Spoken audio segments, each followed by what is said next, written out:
The only realistic way is to listen to the Saudis and Egyptians who raised an idea which is sort of perfect, but could be modified with the help of the Americans if they become aware that that's the way. Basically made of bringing in inter-Arab force, probably Egyptian, Jordanian, Emiratis, finance the whole reconstruction, the whole thing by the UAE and Saudi Arabia,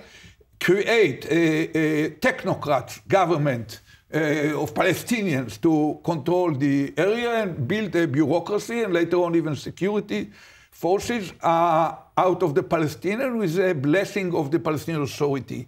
And the only rules that should be kept in order to make sure that our compelling imperative is implemented is that not a single person who was part of the military branch of Hamas or of the mob that followed them into Gaza, into the Israeli area in October 7, not a single one who was involved in them will be a part of the government, the bureaucracy, or the new kind of security forces. That's a practical